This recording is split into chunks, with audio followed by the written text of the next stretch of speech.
Hey everyone, welcome back to our Simple Fix series here at 4-Star Strength. Today we're going to be talking about how to unfuck your traps.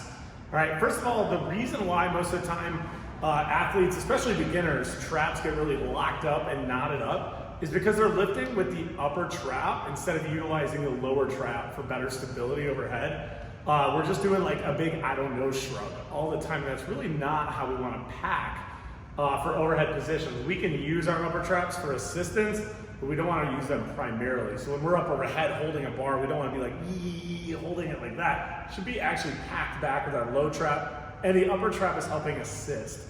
So what happens is we overuse it, it gets knotted up because it's just being pulled tight over and over and over, contracted, gets beat up, stuff gets stuck in there, we form knots, then it gets ugly, and our range of motion really gets limited. That upper trap is really going to limit our range of motion if it's pulling this way. So some simple fixes. One of my favorites that I learned a long time ago is just simply racking a bar with big weight on it so you don't move the weight. You're gonna set into the rack like this and actually lean into it. And then you're gonna let it roll across the rack like this.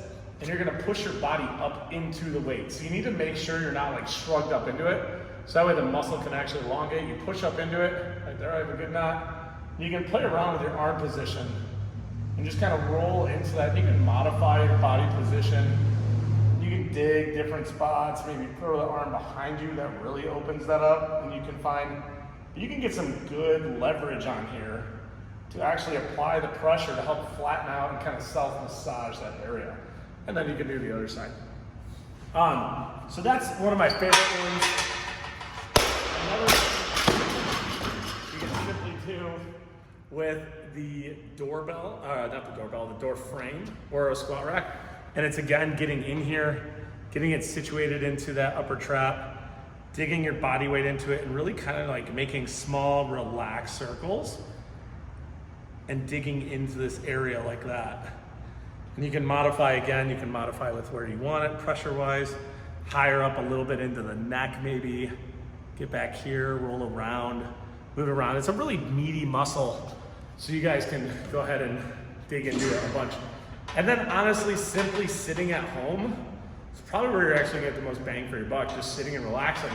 And just sitting, relaxing, and just honestly pulling your traps down and just getting a good stretch, not forcing the weight, but really breathing into this side stretch, keeping your head nice and neutral. Don't go like this. You wanna start nice and lateral. Just keep breathing deeper, letting your shoulders drop. I know it sounds like a yoga video, but you'll start to feel the stretch get really deep in there and then slowly come out of it.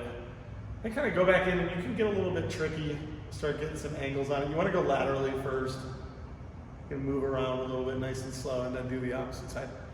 But really the problem does stem from over usage of the upper trap. So again, probably if you find yourself getting really, really tight upper traps, you're not actually holding the weight overhead, so make sure you're packing your back in all these positions, not going like this and doing most of your load that way. And that should be a simple fix to unfuck your traps.